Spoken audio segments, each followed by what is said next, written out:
서울 강남의 가로수길, 마포 홍대 앞, 제주 바오젠 거리. 이곳의 공통점은 무엇일까요? 많은 유동인구에다 최근엔 외국인 관광객들이 몰리면서 상권이 활성화된 명물거리라는 점입니다. 그런데 정작 이곳에 터를 잡았던 영세 상인들은 건물 주인들에게 쫓겨나고 대형 자본이 이곳을 잠식하는 모순된 상황이 벌어지고 있습니다. 김상엽 기자가 현장을 다녀왔습니다.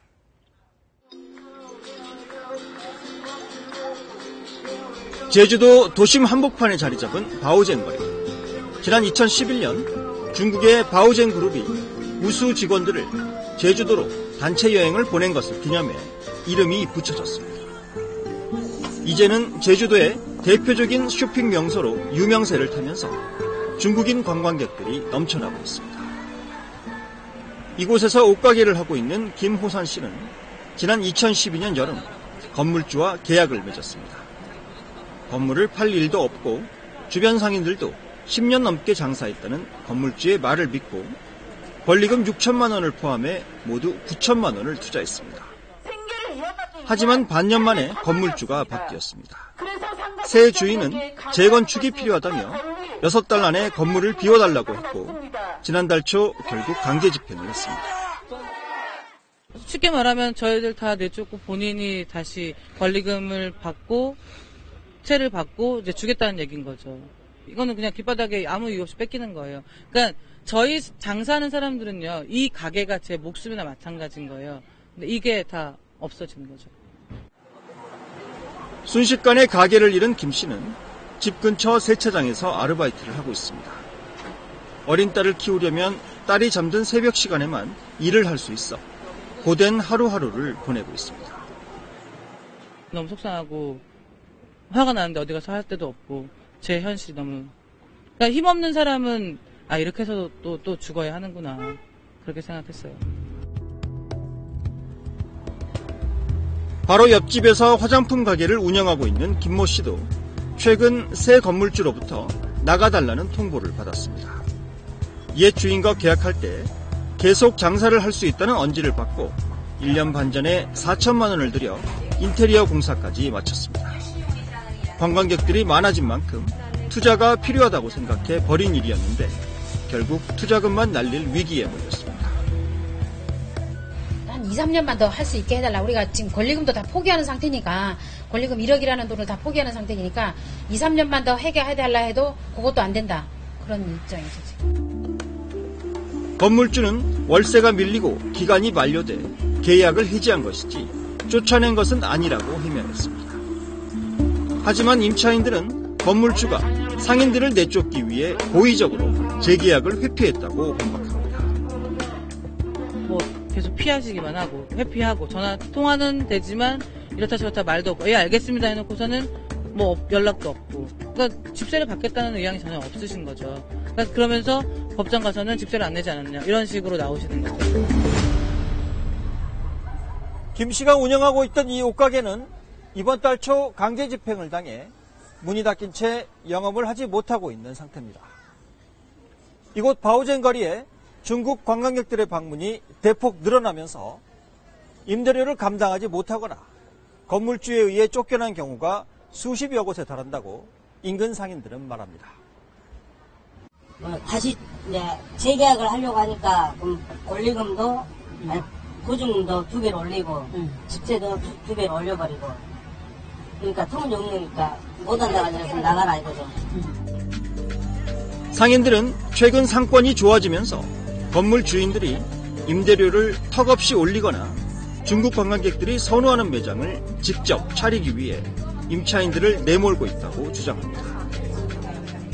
중국인들이 주로 선호하는 그런 업종들로 좀 바뀌게 되는 것이고요. 그 과정에서 지금 현재 원래 토착으로 장사를 하셨던 분들이 그런 어떤 업종 변화 때문에 쫓겨나게 되는 그런 경우가 발생하고 있습니다. 철거 작업이 진행 중인 서울 연희동의 한 카페 앞입니다. 상인들과 시민단체 회원들이 모여 길거리에 천막 하나만 쳐놓은 채 밤샘 농성을 벌이고 있습니다. 카페의 임차인이 건물주에게 1년 만에 쫓겨났다는 소식이 알려지면서 비슷한 처지인 인근 상인들이 모여 함께 항의에 나선 것입니다. 그렇게 쫓겨난 거에 대해서 되게 안타깝게 생각하고 있고, 그렇기 때문에 제가 이제 매일매일 오는 거죠. 그 사장님 네분들 어쨌든 다시 생계 소선을 만들 수 있을 여력을 갖추기 위한 어쨌든 투쟁이니까 그냥 빼앗아간 거를 되찾기 위한 거잖아요. 실제로 가게를 만들고 인테리어를 하고 장사를 해서 공간을 의미 있고 살 수 있게 살기 좋게 만드는 역할, 노동을 굉장히 하고 계신 분들이 임차 상인들이거든요. 근데 그게 소유권이나 재산권 앞에서는 그냥 아무것도 아니, 쓸모없는 게 돼버리고 쫓겨나는 게 당연한 게 돼버리고. 최성희 씨 부부는 1년 전 주택을 임대해 테라스 카페를 시작했습니다. 주택을 카페로 개조하는 등 초기 투자 비용만 모두 1억 5천만 원 가까이 들었습니다. 하지만 2달치 월세가 밀리자 건물 주인은 지체 없이 계약 해지를 요구했습니다. 5월, 6월 임대료가 딱 2개월 밀렸어요. 밀렸는데 일주일도 안 돼갖고 명도소송을 바로 했더라고요. 최 씨 부부는 7,800만 원을 권리금으로 내겠다는 새로운 임차인에게 카페를 넘기려 했지만 집주인은 웬일인지 계약을 거부하고 곧바로 강제집행 절차에 들어갔습니다. 이렇게 되면 기존의 임차인은 투자 비용 등 권리금을 전혀 보장받지 못하게 돼 결국 최 씨 부부는 1년 만에 1억 5천만 원을 날리게 생겼습니다. 우리는 이미 당했지만 앞으로 당할 분들, 당한 사람들이 많기 때문에 그거를 하기 위해서 저도 이 고통을 겪으면서 제가 여기서 버티는 것도 그거를 좀 더 이슈화시키기 위해서 알리려고. 이에 대해 건물주 측은 무단으로 내쫓은 것이 아니라 임차인이 월세를 내지 않아 정당하게 재산권 행사를 한 것이라고 반박했습니다. 그게 약정의 기한 해지이기 때문에 적법한 해지였습니다. 그리고 또 뭐 이 그 계약 내용 자체가 특별히 임차인에게 불리한 것도 아닙니다. 그러니까 저희 민법이나 주택임대차 보호법 등에도 2기 이상 그 월세 지급을 연체한 경우는 해지할 수 있도록 규정이 되어 있고요.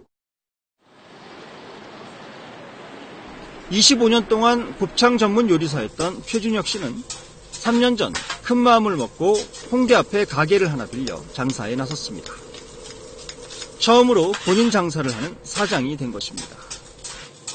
홍대 앞은 워낙 유명한 상권인 만큼 권리금 1억 5천만 원도 금방 벌 수 있을 것이라고 생각했고 까다로운 고객들 눈높이에 맞게 인테리어도 신경 써야 한다며 2억 원을 추가로 투자했습니다. 10년 가도 그런 일이 없을 테니까 편하게 장사해라 해서 제가 과감하게 투자했는 거거든요. 그런데 1년 반 만에 집주인이 바뀌면서 상황이 달라졌습니다. 보증금과 월세를 올리면서 1년만 계약을 하든지 아니면 나가달라는 통보를 받았습니다. 가게를 살리기 위해 2년 동안 집에도 가지 않고 애를 썼지만 돌아온 것은 명도소송뿐이었습니다. 건물주의 횡포가 날로 심해지는 데는 뒤에 대형 자본이 있어 호시탐탐 골목상권을 노리는 탓이라고 최 씨는 주장합니다. 집주인을 간을 키우는 격이 되는 거고요. 왜냐하면 임대료가 만약에 우리가 임대료가 700을 못 주게 되면은 저 사람 내보내면 나는 2천 줄 사람 있다고. 그런 사람이 대기업들 장사하는 편의점이라든가 이런 집들이 두르기 때문에 우리들 설 공간이 없다고 저는 보거든요.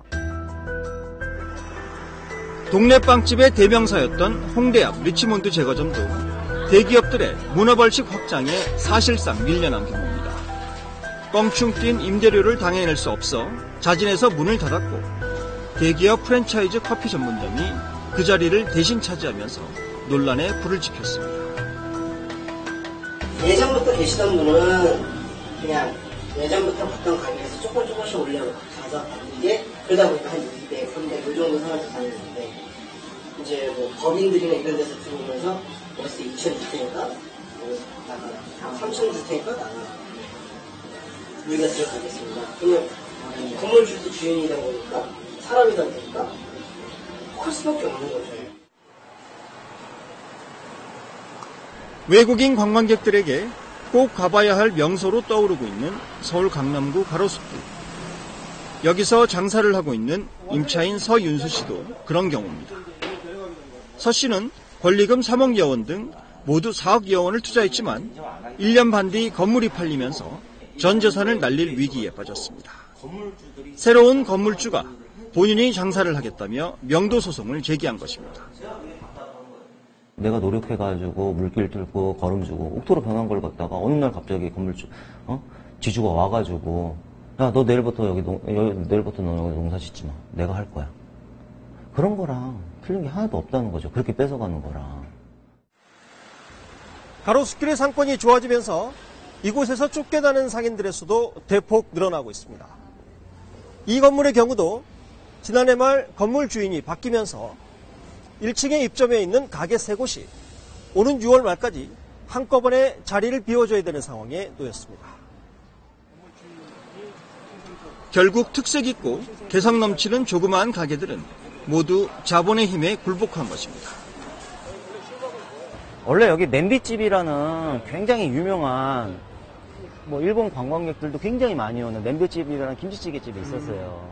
한 7년, 8년 그분들 가로수길 뜨기 전부터 있었던 김치찌개집인데 이분들도 이제 명도 당해가지고 쫓겨나고 여기도 이제 칸칸이 몇 개 가게가 있었는데 다 쫓겨나고 건물주가 통으로 1층이랑 지하랑 해가지고 대기업에 통으로. 지난해 8월 상가건물 임대차 보호법이 개정됐지만 영세 상인들을 보호하는 현실적인 대책으로는 여전히 미흡합니다. 보증금이 4억 원 이하일 경우 임차인은 통상 5년의 기간까지 계약 갱신을 요구할 수 있도록 돼 있지만 서울의 주요 상권에서 4억 원 이하로 임대할 수 있는 가게는 거의 없습니다. 점포 임차인들이 계속해서 영업을 할 수 있는 분위기를 만들 수 있도록 결국은 임대차 기간이 종료했을 때 임대인이 갱신을 거절하게 되면은 그에 합당한 영업 손실에 대한 보상을 해주도록 하는 방향이 맞다고 생각합니다. 영국이나 프랑스는 건물주가 계약 갱신을 원하지 않으면 임차인에게 영업 보상을 해줘야 합니다. 이른바 권리금을 포함한 영업권을 보장하는 것입니다. 호주에선 임차인들끼리만 권리금을 주고받을 수 있도록 돼 있습니다. 임대인이 권리금을 노리고 임차인을 함부로 내쫓는 것을 예방할 수 있다는 얘기입니다. 임차인의 노력으로 그동안 쌓아온 상권을 별다른 큰 임대인에게 일종의 자본적 형태의 투자가 있었다고 할 수 있겠지만 그 외의 노력 없이 임차인이 노력으로 이뤄놓은 걸 임대인이 가져갈 수 있게 되는.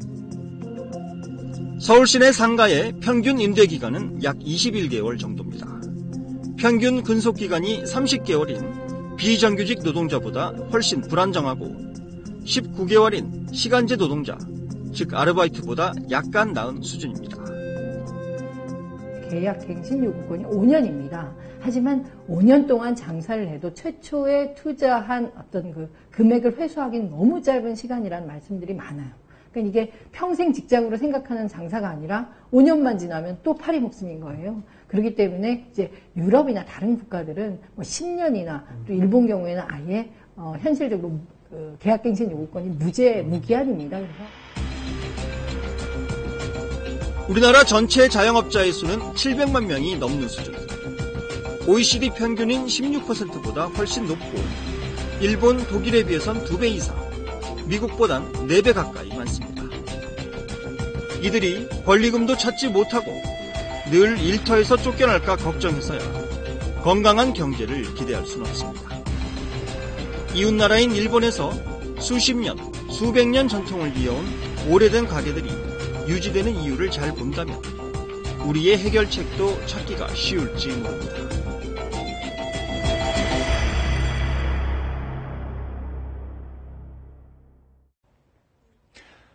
곳곳에서 쫓겨나는 영세 상인들이 서로에게 힘이 되자며 단체까지 만들었습니다. 합리적인 상식을 바탕으로 경제적인 약자를 보호해줄 수 있는 법적 장치가 미흡하다면 이들이 기댈 곳은 없을 겁니다. 취재 8K, 다음 주 이 시간에 다시 뵙겠습니다. 고맙습니다.